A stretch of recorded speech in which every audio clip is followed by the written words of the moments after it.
was introduced at the House of Reps to create special legislative seats for women. So it's supposed to be a constitutional amendment that will mandate women's seats in the Senate, the Federal House of Reps, and all state houses of assembly. Now, there's been a lot of debate about this proposed amendment. Some people are in favor. Some people say special seats for women is a good idea, but they don't want extra seats because it go cost money. Others say there shouldn't be any special seats or quotas for women at all. But here's today's big hard fact. According to the Inter-Parliamentary Union, 18 of the 20 countries with the highest percentages of women in parliament have special seats for women or quotas or both. So basically, every country that has achieved gender balance in their parliaments have needed to do so using some intervention. Either they've created special seats, or they've used quotas, or they've used proportional representation, or something. They've done something. So it seems like it's not a question of whether or not we should have some rules. It's a question of which rules are best. By the way, this is one of the issues the Senate wants to discuss with you at the public hearings on restructuring. Remember the ones I've been talking about? They want to know your opinion about what rules should be put in place to ensure proper representation of women. So part of my goal today is for us to have a good rehearsal conversation, if you like, ahead of that public hearing. I want us to put our heads together, test our ideas, so that by the time you guys go down to that public hearing on the 26th and the 27th, you will know your ideas can stand up to scrutiny. You know what I mean? And a good way to do that is to ask how other countries have approached this. Joining me to help answer that question and to talk about what other countries have gotten right and how we can do that here is a good friend of the show who actually came into the studio today. He's a political analyst who has done work as an M&E professional. He's a policymaker. He's also a product manager by day. So whatever hat you need him to wear, he wears that. Chief Andy Oboforibo, good to have you come back on Hard Facts. Good to be back, Sandra. Thank you. Lagos, as we're talking, we want to hear from you as well. Do you have any questions about special seats or proportional representation, other strategies for achieving gender parity in parliament? What rules do you think that Nigeria should put in place to achieve political gender parity? The number to call for women is 01465 7190. See, in my government, the government of Hard Facts, I make sure there's gender parity. That's why I have That's why I have two numbers, right? One for women, one for men. So everybody is represented. So for women, 01465 7190. And then for men, 0700 993 993 993. What rules do you think Nigeria should put in place to achieve political gender parity? Chief, let me come to you. First of all, before we get into the solutions, let's talk about the problem. How come we are not naturally seeing 50-50 parliaments? I always say that if women are half the population, we should see half representation. So why are we not seeing women in half the populations? The simple reason is that women face more prejudice, more obstacles, more discrimination than men in society. I mean, I don't need to be the one to tell you this.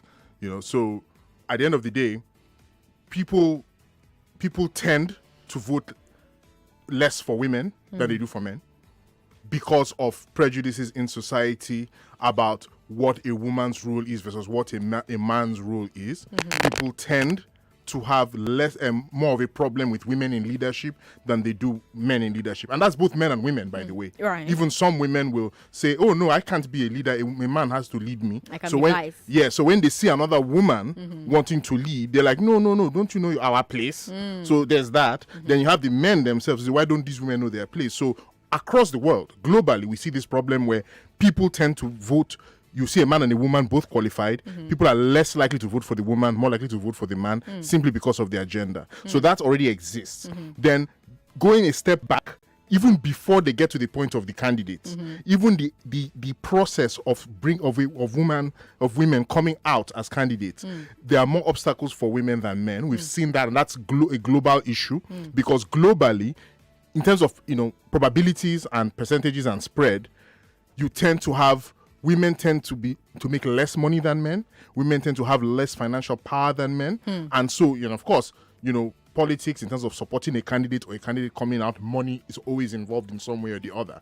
Women also tend to be there, so that's the second layer of the problem. Right. There's a third layer, and that layer is where home support. So it's easier, and across the world we see this problem. It's in varying degrees in different countries. But a married couple, if the man wakes up and says, "I want to run for office," you're more likely to see the woman say, "Okay, yeah, we'll support that. We'll take on whatever other responsibilities are needed for you to be able to go and chase that ambition." But if it's the other way around, it's harder to see men supporting their wives to go out for those kinds of ambitions. And then that's why anytime you see a man who does that, he gets all this kind of praise. So like recently, Kamala Harris was America's first female vice president, and you had lots of stories about how supportive her husband is, and how he just left everything behind, he resigned to go and support her on the campaign trail. Right before her, we had the death of Justice Ruth Bader Ginsburg, the Supreme Court Justice. After she died, lots of stories about her widower, her husband, and how he left everything to be supporting her. But we don't have those stories when it's a male politician or office holder. We don't have those stories about their wives. We don't go and start praising the wife. I mean, did you hear any stories about Mike Pence's wife, the previous vice president of the U.S.? Oh, how his wife just left her whole career behind to support him to get to that vice presidency. We didn't hear that because society just expects wives to do that for their husbands. But we all realize that when a husband does it for the wife, it is a very rare thing. So we have to interrogate that and ask, why is that rare? And let us all recognize that rarity is one of the reasons why women don't go far in politics. I ran for office.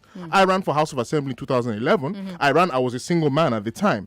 But I'm only imagining what it would be like for a married person to run for office, because basically I just left my whole life behind for duration of that campaign and everything. So if I had been married with children, it would have required my partner to take on a lot of extra responsibility, a lot of support, and let us face the facts.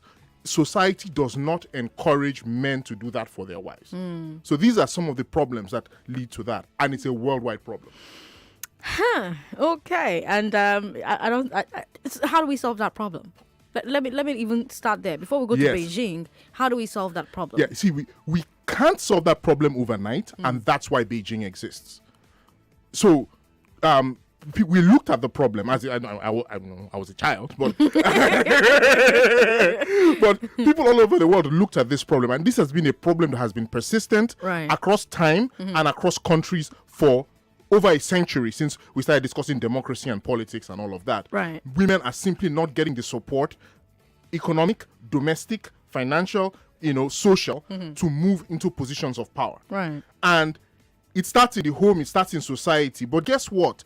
Government cannot flog people and make people become less sexist. Government cannot flog people and force people to start supporting women. So when you have that kind of problem, what you do is you create a top-down solution. You now say, look, since people will not with their church mind put women in positions, let's make it mandatory for women to enter positions. But it's the same people who are in the homes who go on to become policymakers. So if they're not willing to do that at home, why should they make laws that will get those women into those offices? Yeah, so that's the problem that we have seen. But yet, as you pointed out, Sandra, you have these 18 countries at the top of the list, and they're not the only ones, but these are the best you've pointed out. You have these 18 countries at the top of the list who have put these laws in place, who have said, you know what, we know that our people are not voting for women, so guess what we're going to do? We are going to make it mandatory. We're going to create these laws, put these frameworks in place, and make it mandatory. So at some point, there has to be some political will to force this. And I know a lot of people listening to me, especially my fellow men, are getting annoyed right now because they're like, why should we have these special rules for women? Okay, it's the same way we have special rules for making sure. So, for instance, let's look at our Senate or the House of Reps. You get why. There's a reason why we said every state should have representatives in the Senate and in the reps. Right. Because we know that if people are just allowed to vote however they want to vote, some states will end up not being represented. So we understand that out of fairness, we have to make sure that at least based on region or state, there is some quota, right? Because if we don't, there will be injustice. Right. There will be marginalization. Right. So in the same way, also on gender, we also have to have quotas so that there won't be marginalization. People who are complaining right now that the service chiefs, how are all the service chiefs for one part of the country? Those same people are not saying the senators. Why are all the senators men? But it's the same marginalization.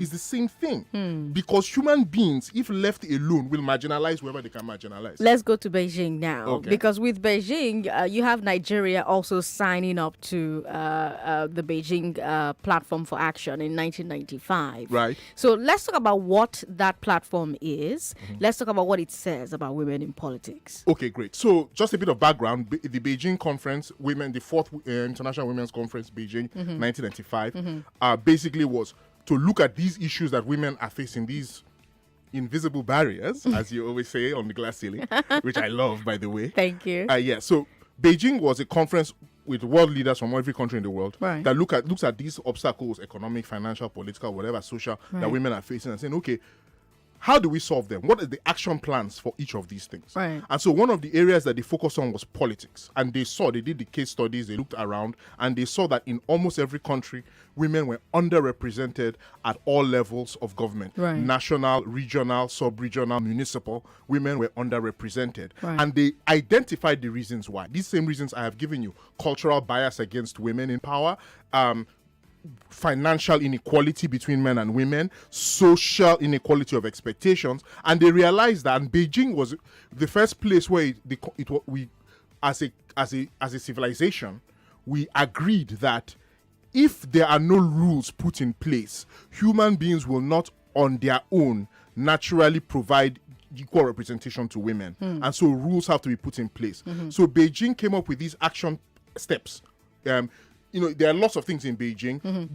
Section G, A, B, C, D, E, F, G. Section G was women in power. Okay. And so under Section G, you had G1, which was increasing women's representation in power. And G1 said every country should put down a quota and say, this is our goal, that at every level, this is the percentage of women that should be represented. And then informally, the agreement was that 35% is the minimum that of quota that every country. It can be more, but 35%. But most countries, because people don't like women in power, most countries will say, okay, 35, we'll do 35, because that's the bare minimum that was decided in Beijing, right? Yeah. So from that point on, so you have to set the targets, and then the countries, and by the way, why I'm saying Beijing, because Nigeria signed up and agreed to Beijing. So Nigeria agreed that, one, we need to put quota in place for women in power, Right. and two, we are willing to change our electoral system Right. to ensure that those quotas are met. Right. Because it's one thing to say this is the quota, but we've been saying quota, we want the 35% here in Nigeria, but because our electoral system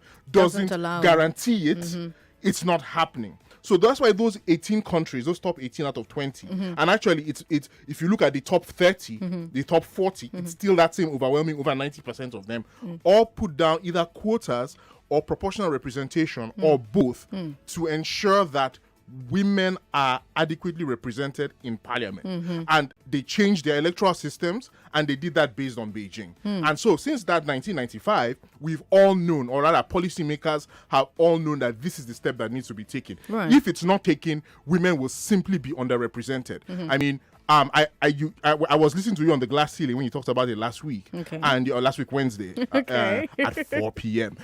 And you made a point. You made a point that in this list of top countries, you don't see America, you don't see the UK, Germany, these great democracies, simply because this is not a Nigerian problem. It's not an African man problem. Across the world, people just tend not to want to put women in power. So when you don't have those rules, like PR or quotas, you will see that the elections tend to skew towards men. And that's what you see in those countries. Even though as great their democracies are, they don't have those rules, and so they're not voting enough women. All right, so we've got about 10 minutes before we have to go off on a break. But I want to look at this proposed amendment very quickly and maybe take some calls, right? Okay. So with the proposed amendment here in Nigeria, they want special seats for women. They want 1 Senate seat per state and the FCT, Right. and 2 rep seats per state. But like I said, some people are pointing out that this will lead to an increase in the size of the assemblies and an increase in costs. What do you think about that criticism? Personally, I agree with it. Okay. You know, like the truth of the matter is, as you do it, it's like comes about 111 extra seats or so. Yeah. If you do it the way 111, yeah. the way the Senate, the way the House of Reps is proposing it, Yeah. you're creating extra seats. Yeah. And we all know what that means. Like you're basically increasing the size of the Senate by 33%. Right. You know, and that means you're increasing the costs in the Senate Right. by 33%. Right. And the Senate is already like gulping up a large amount of money in a time when we don't have money. So yes, I agree in principle that this particular solution, while it solves the problem of women being underrepresented, at least it partially solves the problem, let me say, it also worsens a second problem, which is the size of government and the size of the government's, expense. And some people will say, well, one is worth the other. Others will say, well, maybe isn't there another solution that can solve the first problem without worsening the second one? But yeah, definitely the cost of governance for this solution is something that we have to talk about. Okay, we're going to talk about it, but my phone lines are going crazy. I wonder what Lagos men want to say to Chief Oboforibo. If you just joined the show, you're listening to Hard Facts on 99.3 Nigeria Info. I am Sandra Ezekwesili, and today we're talking about a bill that was introduced to the House of Reps to create special legislative seats for women. And the question is, should Nigerian legislatures reserve seats for women? These seats are supposed to be a constitutional amendment that will allow women's seats, mandate women's seats in the Senate, the Federal House of Reps, and all the state houses of assemblies. And I told you before when we started that according to the Inter-Parliamentary Union, 18 of the 20 countries with the highest percentages of women in parliament have special seats for women or quotas or both. Let's talk very quickly. 01465 7190. That's for women. 01465 7190. That's my special seats for women. 0700 993 993 993 for men. 0700 993 993 993. Lagos, what questions do you have for our guest in the studio? That's first. What questions do you have for him on this issue? Then what do you think about this idea of special women's seats? What do you feel about this idea of special women's seats? Again, the numbers for women 01465 7190. For men 0700 993 993 993. Hello, thank you very much for calling us. Hello. Sorry about that. Call back if you can. Hello, thanks for calling. Hello, thank you for calling. President Sandra, good afternoon. Good afternoon. What's your name? My name is Paul, calling from Egbeda. Paul, welcome. Go ahead. Yeah, I will be very, very happy if women are given opportunity through their political parties to create new seats or special seats. It will increase our expenditure in the Senate. And right now, we don't have the resources. We don't have the money. Nigeria is under-budgeted. So the best way is through the political parties. Special representation should be created in each of the political parties. Okay. And I believe in the leadership of women. Once a woman takes over the leadership of this country, I mean presidential or gubernatorial, I am telling you, Nigeria will witness tremendous achievement. Thank you. Thank you, Paul, for calling. 99.3, hello. Sorry about that. Call back if you can. 0700 993 993 993. What do you think about this seats, this idea of special women's seats? And what questions do you have for the guests that we have on the show today on this particular issue? We've got Basil on the line. Hello, Basil. Thank you very much for calling us. Hello, Basil. Yes. Hi, you're talking to Sandra now. Go ahead. Okay. Now, I don't have any question for that for your guest. Okay.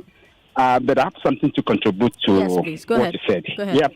Yeah. There was something you hosted some time ago, which was a very huge success. Yes, thank you. And I think if you continue to do that, you continue to create awareness for women who want to be in politics. For women who want to be in politics. Okay. Now, yeah, that is a very good idea. Now, because if we say we reserve seats for women in the parliament, it's not going to be, democracy again. You understand me? Okay. So I think the what I support is you continuing what you did some time ago, maybe on every quarter. Okay. So that women will really go into politics, and I believe that in Nigerian system, if women, take leadership position, they will do better than men. All right. They will be they will be accountable. Okay, Basil. Yes, that's the most I can contribute now. Thank you very much for calling to contribute. What do you think about the contributions we've gotten so far? We've got 3 minutes before break time. Well, Basil is doing what most people do on this issue, which is pay lip service to women and not want to actually implement a change. Okay. So he wants women to just keep having conferences somewhere. Okay. But when at the conferences, they decide on the action plans and say, look, this is the only thing that has worked globally. 18 out of the top 20 countries with women's representation over 40% have all had to put in place rules, either special seats or quotas. That's the only thing that has been proven worldwide to get women the representation they want. But once you now point that out, Basil says, no, we can't do that. So is Basil really genuinely wanting equal representation for women, or just wants to make loud noises that sound good that are not actually presented? Here's the thing at the end of the day. Rules have to be made. Okay. That's what it comes down to that. It's as simple as that. The question is, what are those rules? Now, yes, this added seats increases the cost of governance, but as we will see, I'm sure we'll talk about, there are ways to put down women's seats or quota systems without increasing the National Assembly size. So, and then also, to Basil's point that it's no longer democracy, does he mean Spain is not a democracy? Spain has 40% guarantee for women, 40% guarantee for men, and then 20% is open for everybody. And Spain is a very robust democracy, more democratic than Nigeria. So I want to ask Basil if he thinks that democracy is dead in Spain. Lagos. Before I come back to take a few calls, we've got about 1 minute 30 seconds. I'm not even sure that that's enough time to get into the second criticism that I've heard people talk about with this special seats. So we can talk about it after the break. But some people feel that these special seats would put a cap on the number of women in office. It's like we were saying earlier on that, once the world say, hey, people said 35%, okay, 35%, right? So basically, if women have special seats, politicians and even voters will not let women get into the other seats. So let's say Lagos East, for instance, has like 2 of those women's seats or 1 of those women's seats. It means that a woman can't represent Lagos West anymore. The woman can, but people will not vote. Yeah. Well, let me ask: are they voting for women right now? So what they want to say, so what they're saying to women is accept the 8% you have right now, because if we guarantee you 30%, we will never give you more than that 30%. So you better hold this 8% we're giving you now. Well, I'll leave it to the women to decide if that's a good deal or not. All right, let's take a break. We'll come back, and Chief Obafariba will still be here to take your thoughts and your comments. I'm Sandra Ezekwesili. Hey guys, it's your deals plug, and as usual, I've got the best news in the market.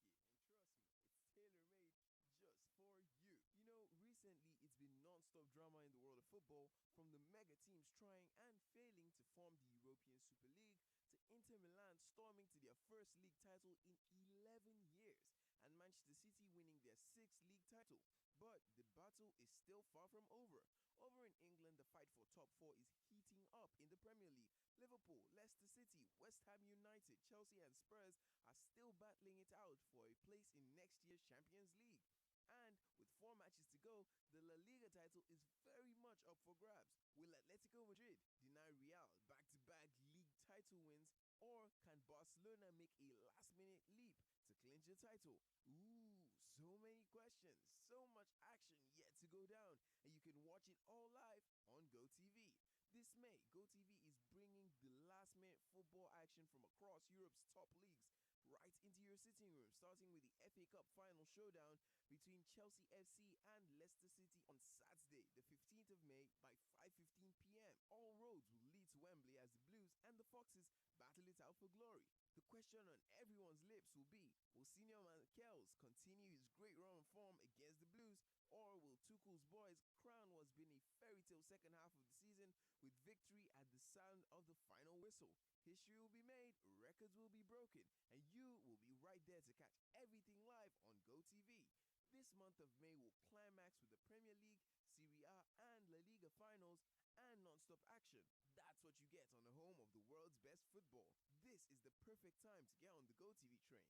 Upgrade to GoTV Max with just 3,600 Naira per month and enjoy correct DG levels and the excitement of live football right in your own space. Get your GoTV today and get connected to the home of the world's best football. More talk, news, and sports after this. Oh boy, check this new La Casera packaging now. Paulo say the freshness don't fresh. Me say na lie. The refreshment don't fresh. Now the matter with the set to so. Bring and make us. Wait, why now? Hey, same ultra apple taste, fresh new label. The refreshment don't fresh. Enjoy the fresh vibes of La Casera with new colorful, exciting look. But the bamba apple taste no change. La Casera, I love this drink. Assalamu alaikum. Wa alaikum salam. Rama. You just dey come. Me, I don't make my fast with the food where they give us for here. In fact, now so kill we kill before we collect time. So, all this stress on top say you want collect fruit for breaking fast. Don't worry yourself, because me don't get get fruit from Adron Homes. You remember I tell you about the Ramadan promo. You self benefit from Adron Ramadan promo package. With chicken money like 25,000 Naira initial deposit. You go get food pack or shopping voucher and even spread the payment within 24 months. You no finish for there. For every land where you buy, you self go collect gifts. If you can't pay 1 million income, you go collect food pack, bag of rice, goat, and even shopping voucher. Take joy body. Hey, wait till you they wait for. Oya sharply go Adron Homes. Make you self benefit from the Ramadan promo. For more Tori, make you call us for 080-6753-0328 or 0708-897-6929. Good morning, my neighbors. How are you doing? Who be that one for this early moment now? James, it is I, Johnny. I beg, I don't get money to borrow you again. Be calming down. No need for that because I found more ways to make millions this season. Johnny, my friend, yarn me better. Forget to, I don't get extra packet from BetKing. We be say if I chop one, it go be like say I don't chop 10. That's right. You can max out your winnings on BetKing with boosted odds and multiple bonus. My friend, this is where you differentiate the king from the crowd. Just visit betking.com on any device and see for yourself. BetKing, playground for kings. Hello? Eddie, my friend. Yeah? May is going to be amazing with DSTV. There are 155 matches from the Premier League, What? La Liga, Serie A, Champions League, and FA Cup. Whoa. That's 2 of the biggest cup finals and 3 of the best leagues in the world, reaching the pinnacle of the season. Whoa, that is amazing. It is amazing, Eddie. And the only place in the world where you can watch all of this amazing football in May is on DSTV. Be amazed by the world's best football when you get connected to DSTV. 8 times 500 naira, 4,000 naira. 8 times 5,000. Hi. I beg. Where on they see this money? Money care. Now the get bonus we they summer me as I buy new SIM card. See, then they give me double data subscription plus 8 times a woof anytime I recharge. Oh boy, what's up for me now? You know say you fit buy SIM card now for any accredited Airtel shop, ba? Just go there with your NIN, just like that. Sure guy. Airtel, the smartphone network. Charles! Yes, mommy? Go and bring 2 sachets of hypo bleach for me. Why 2? Because I'm using one to soak the whites and using one to kill all the germs. But I can't see any germs here. They are so tiny you can't see them. But they are there. And that is why I trust only hypo bleach to kill them all. Make your white fabrics whiter and your household free of illness causing germs and viruses with the disinfecting power of hypo bleach. Oh boy, check this new La Casera packaging now. Paulo say the freshness don't fresh. Me say na lie. The refreshment don't fresh. Now the matter with the set to so. Bring and make us. Wait, why now? Hey, same ultra apple taste, fresh new label. The refreshment don't fresh. Enjoy the fresh vibes of La Casera with new colorful, exciting look. But the bamba apple taste no change. La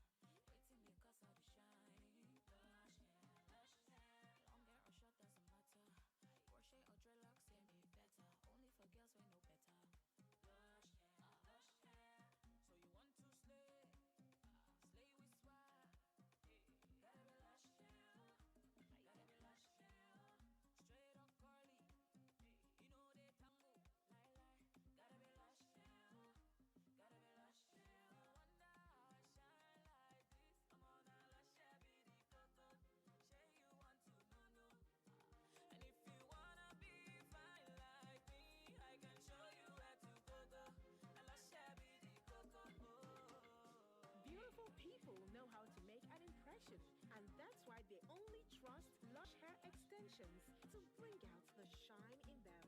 Lush Hair. Be beautiful. 8 times 500 naira, 4,000 naira. 8 times 5,000. Hi! I beg, where una dey see this money? Money care. Now the ogbonge bonus where they dey sama me as I buy new SIM card. See, then they give me double data subscription plus 8 times a woof anytime I recharge. Oh boy, what's up for me now? You know say you fit buy SIM card now for any accredited Airtel shop, ba? Just go there with your NIN, just like that. Sure guy. Airtel, the smartphone network. Assalamu alaikum. Wa alaikum salam.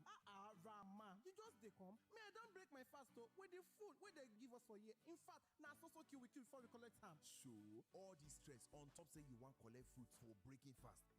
Don't worry yourself because me don't get get fruit from Adron Homes. You remember I tell you about the Ramadan promo? You sef fit benefit from Adron Ramadan promo package with chicken money like 25,000 naira initial deposit. You go get food pack or shopping voucher and even spread the payment within 24 months. You no finish for there. For every land where you buy, you say go collect gift. If you can't pay 1 million income, you go collect food pack, bag of rice, goat, and even shopping voucher. Take joy body. Hey, waiting you they wait for. Oh yeah, sharply go Adron Homes. Make you set benefit from the Ramadan promo. For more tool, make you call us for 0803 556 4317 or 0802 325 5398.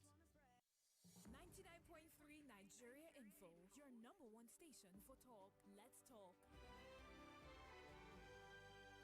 And today we're talking about the Nigerian legislature. Should they reserve seats for women? Last week we talked about this bill that was introduced at the House of Reps to create special legislative seats for women.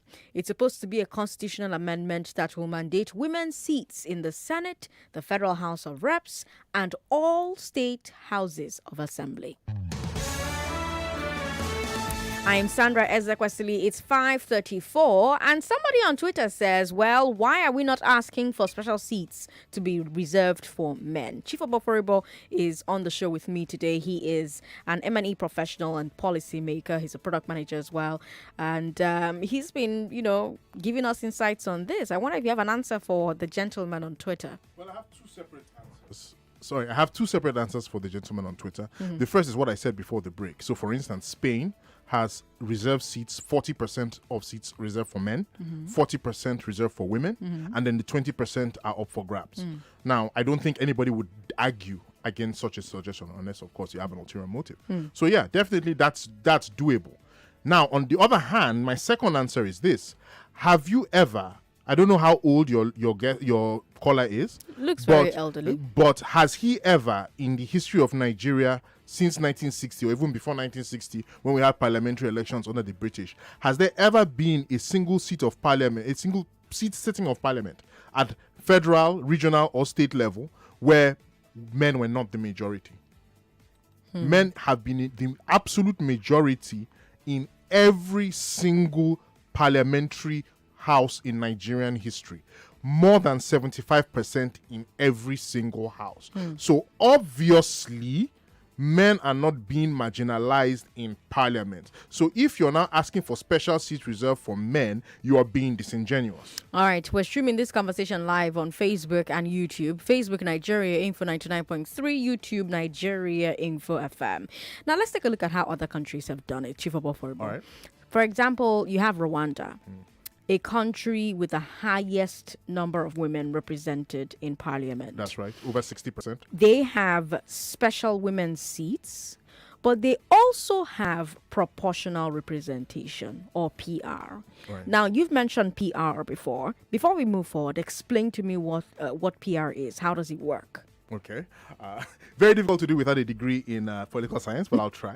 So basically, okay, so the way PR works, let me explain it using what we currently do. All right. So now let's take, for instance, our Senate, right? Nigeria is divided into 36 states.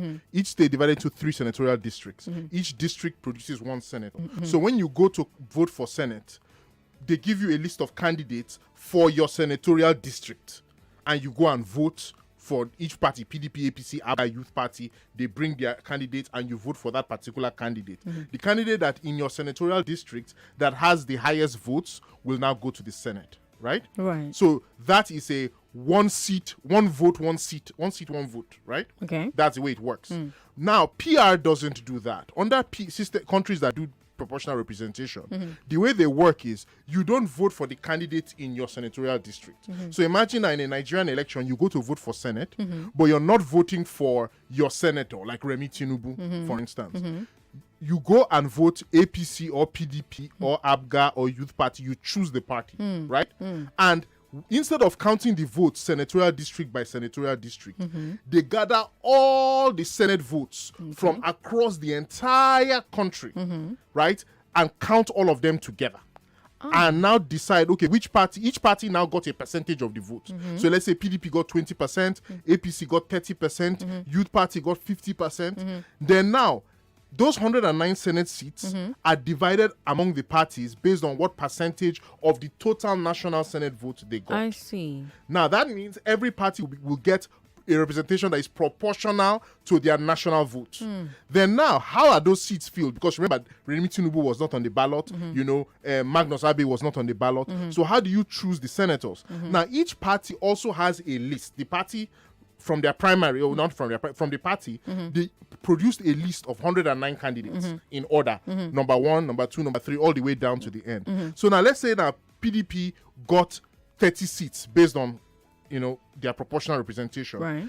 The INEC will now look at the top 30 names on PDP's list, and those top 30 people will now go to the Senate. They will do the same thing. Youth Party got 60. They will look at the top 60 out of Youth Party's 109 candidates. Those top 60 will now go. So that way, every party has a list. Now, how does this help with, because I know that's the next question you want to ask me, I'm sure, is how does that help women get into office? Yes. Now, so let me take a country like Rwanda now. Okay. In Rwanda, what they've done is those party lists, right? Your party list must have, I think it's 30 or 40% women. Okay. Right? That list you brought, that 109 list, Yeah. must be 30 or 40% women. Right. So now let's say now they've said it's 40%. Out of that 109, if now PDP got 40 seats, the INEC will now check and say, make sure that the 40% of those 40, so 16 of those must be from women. So they will take the top 16 women in the list, and then the rest of the seats, the other 24, they will give it to men. To men. Or to the top 24, whether they're men or women. Right? And that's it. So it's a very neat way to do it. That's why almost all the countries in that top 20, they have proportional representation. That way you're sure that if you've decided women must have at least 35%, the 35% will come out. Right, it's guaranteed. Right. Some now let's look at a country like Bolivia and Mexico. They want 50-50, right? So in their rules, the party submits the list for their senate, right? The list that the party submits must have alternative names: man, woman, man, woman, man, woman, man, woman, or woman, man, woman, man, woman, man, woman, man. So that way the party cannot go and put just men top 30 or just women top so 30. So no matter who it shows, let's say that the electoral commission says, okay, your party has won 20 seats. As they pick the top 20 names, 10 are guaranteed to be men, 10 are guaranteed to be women. Same thing, even if it's 5 names, then 3 will be men, 2 will be women, or 3 will be women, 2 will be men. So once you've created that system of it must be alternating seats, men and women, you automatically guarantee 50%. So these are the things that these countries in that top 20, it's not by magic. These are the very simple rules that they've put in place: PR, proportional representation, weighted lists, alternating lists, that make sure that no matter what you do, a guaranteed minimum of men and women come out. So in Rwanda, it's 30% guaranteed. Okay, thank you. PR. Yeah, I couldn't remember the exact number. Yeah, and then for those who didn't listen to the glass ceiling last week Wednesday when we talked about this, the top 20 countries who have the most representation of women are Rwanda, Cuba, Bolivia, and the United Arab Emirates. Can you imagine that? The UAE has more women in parliament than America. Right. Than the UK, right. than Britain, right. And they're not even a democracy per se. Right. And then you now have Mexico at number 5, Nicaragua at number 6, Sweden at number 7, Grenada at number 8, Andorra at number 9, South Africa at number 10, Finland at number 11, Costa Rica at number 12, Spain at number 13, Senegal at number 14, Namibia at number 15, Switzerland at number 16, Norway at number 17, Mozambique Mozambique at number 18, Argentina at number 19, and New Zealand at number 20. These That's are your country. These are you listen to my show quite a lot. I do. These are the top 20 countries for women in parliament. Now, I have to ask, if each party has a single list in the entire country. Well, I think we've addressed that. So let me move on to my next question. Can proportional representation be put in place without increasing the size of government? Because that's Yes. the big concern for a lot of people. No, it's a very straightforward thing to do. So already you have 109 senators, 360 reps members, right? All you need to do is say from now on, you're keeping the same number of seats. Right? You're not increasing the seats in the Senate or in the reps or in the House of Assembly. But from now on, instead of what you call single member districts, where each seat is voted for in its own separate individual race, from now on, we're going to have statewide races for House of Assembly, nationwide races for Senate and reps, and the representation in those races is going to be by proportional representation. Wouldn't that complicate things? Because I'm just looking at people, doing the math in their head. Wouldn't it just be simpler to do what the House of Reps wants to do at the moment? So, Sandra, you're saying that there's a type of maths that Mozambique can do and Nigeria cannot do? No, did you read the list of countries that are there? Mozambique, Namibia, Costa Rica, Grenada, they all have been able to do this maths for proportional representation. But now it's Nigeria that doesn't know how to do it. Already, our people they already vote for parties a lot of the time. Yeah. A lot of people, we had the famous press for umbrella, so we already generally vote in that direction, right? So why not tweak things? Yes. So that it represents women. Yeah. But say that we cannot. Okay. How do we how do we work with what we currently have in place? So when we let's say we don't want to create an extra 111 seats, because that's exploding. Yes, it's out of the question. It's Fine. exploding. How much money we have to spend on this. Right. How do we work within the bounds of 109 senators, 360 something, 365 or 360 something? Okay. House of Reps members. How do we work within those numbers to create enough representation for women in a way that doesn't, number one, feel tokenistic, number two, doesn't eliminate the chances of other women representing other seats? Okay. So one solution, for instance, is you create special women's seats by merging existing districts. So let me give you an example. My state of origin is River State. In River State, we have 12 House of Reps members going to Abuja, right? So we divide our state into 12. But let's say now we change that and divide our state into 9 constituencies, 9 federal constituencies instead of 12, right? So some of the constituencies will get merged out, right?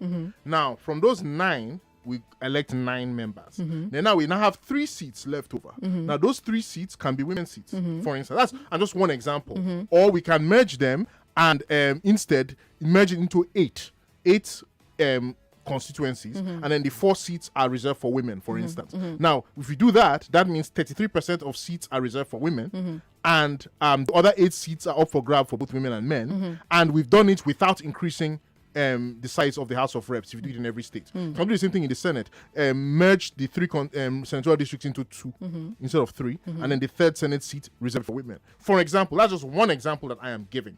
But I'm sure there are smarter people who will come up with smarter policy positions. But the point I am making is it's lazy for people to simply say, oh, we can't do special seats because it will increase the cost of governance. Why are you assuming that the only way to do special seats is to add more seats? I just gave you, off the top of my head, a way of doing it without increasing the number of seats. Okay, so I know that these lawmakers listen to hard facts, and I know that their workers listen to hard facts as well. I know that because of a number of conversations we've had here that have shown up on policy documents. Yes, I've actually heard from elected officials who listen to this show. So. Okay, like who? I can't say that. Okay, sorry.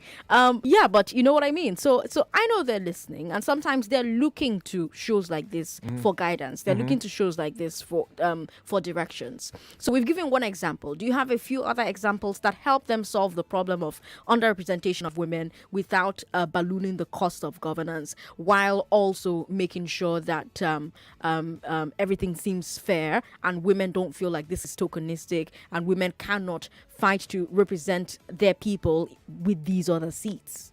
Okay, so again, I don't believe in reinventing the wheel. I know in Nigeria we always like homegrown solution, right? But look, I keep going back to this same statistic.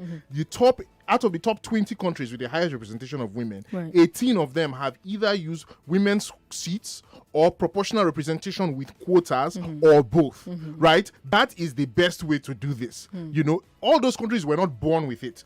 Almost all of them changed their system since the 1990s, either in the 90s or 2010s. So why shouldn't Nigeria also change its system if this is really what we want?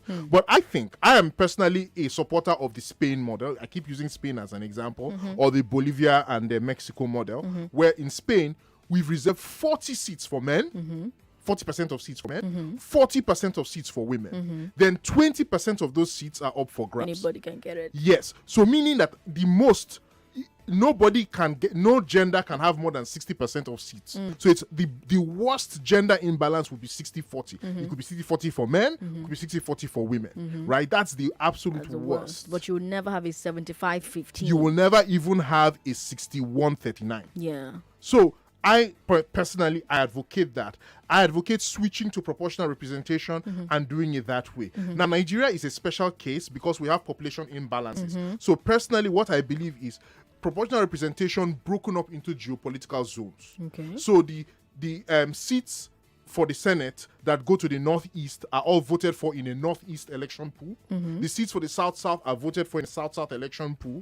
And then those seats those things are spread out based on proportional representation. So for instance, just do it that way so that, you know, we don't have the situation where Kano and Borno votes will overwhelm. Is there really a need to do this? Are women worth that? Some people will say, why can't women just fight and get elected the same way that men are? The same people who complain about service chiefs, the same people who complain that why can't Southeast be given presidency, those very same people who complain every day about marginalization when it's man-on-man marginalization, cry like babies when they feel that their fellow men are marginalizing them, will now say, oh, why can't women stand up and take? Okay, you stand up and take Igbo presidency now. Stand up and take service chiefs now. Why is it that you can't stand up and fight for it? Why is it that your fellow man, you will do it? That one is not served. Is that one is served on a platter, right? Service chiefs, it should be served on a platter to you. That one. But when it comes to women's own, that's when you know you're strong. My mother will say, it's in the house you're tough. You can't go outside and fight for your right. You come inside here and fight. Lagos, let's talk. 0700-993-993-993. That's also something else that, you know, they fight us about. So why do you have a special line for women?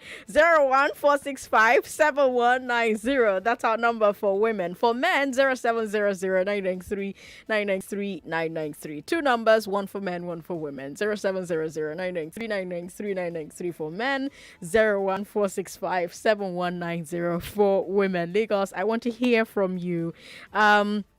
Do you think this proportional representation that Chief Oboforibo has talked about can work in Nigeria? What do you think about it? Do you think it's too complicated? Or are you like him who will say, do the people in Grenada and Mozambique and Namibia, Rwanda have more sense than Nigerians, that proportional representation can work there? So we don't know how to do maths again in Nigeria? But it would work here. We've got Ezedoom, it's through Leria on the line. Ezedoom, this should be fun. Hello. Thank you very much for calling. Hello, Ezedoom. Sandra, good evening. Good evening. I've got 2 minutes for you. Okay, you see, I am in total support of giving chance to women. And I think the best way to do it is by every state giving one Senate slot for women. If we have 36 states in Nigeria, if every state is compelled constitutionally to elect one female senator, how it goes is this. I'm from Enugu.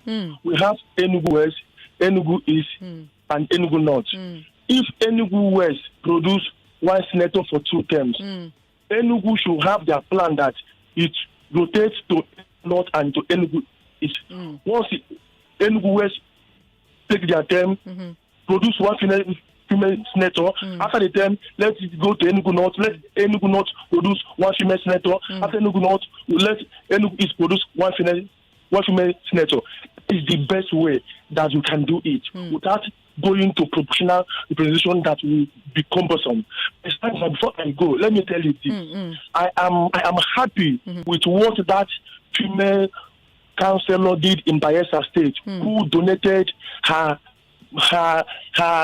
money that is meant allowance to buy her official car to construct a bridge in her community. Also, let me refer you to this. When Senator Smart Adeyemi was complaining of insecurity, it was a female senator from Lagos Central that asked him whether he is a PDP senator, whether he is an opposition senator. Ezedum, unfortunately, I have to take a break, but thank you very much for calling. Lagos, don't go away. Just stick around. We'll be right back. A multinational company in Lekki, Lagos is massively recruiting independent sales executives that own a car and a valid driver's license. Are you ready to work with the company with the most history worldwide? Are you ambitious, a smart worker? Do you have a great attitude? Ready to take your career to the next level? Here is an opportunity for you. Please call 0815 705 0505 or 0905 637-4258 to book for an interview. All right, Lagos. We've got 2 minutes before we have to take a break, right? Chief, you wanted to say something when Ezedum was talking. Yeah, Ezedum's idea is a good one, but I'll do one better. Instead of having one seat, Senate seat for women rotating around, why not make it 2? Okay. 2 out of the 3 Senate seats should rotate. So instead of women being the one who have 1 seat, let it be men. And then it goes from one district to the other, right? You don't want that. You don't fight trouble. Okay. Let's no, meet. I want that. So Personally, I want that. So let's meet in the middle. Maybe this term is women that will have 2 seats and men have 1. Then next term is men that have 2 seats and women have 1. See, when you now say it like that, we say, hey, no, why? Now only 1 seat. But that's what you want for women, but okay. Chief, I feel like you should join me every Wednesday, like on the glass ceiling, so that because people are not arguing with you, and I don't know why. If it was me saying the things that you're saying now, they'll be fighting me. Even though you make more sense than I and you have a better argument than I, because of the natural tendency to accept leadership, not natural, but society has conditioned people to accept leadership from men better than women. So me and you will say the same thing, but your listeners will argue with you, but they won't argue with me. And that's the same reason why women are not getting elected worldwide. People are biased against women. Because there's nothing you've said today that you have not already said. That I didn't say last week, Wednesday, for instance. But they will quarrel with you and not with me. And that's why they will vote for me and not for you. And that's why we need these rules in place so that people like Sandra can get elected. So it's not just President Sandra for mouth.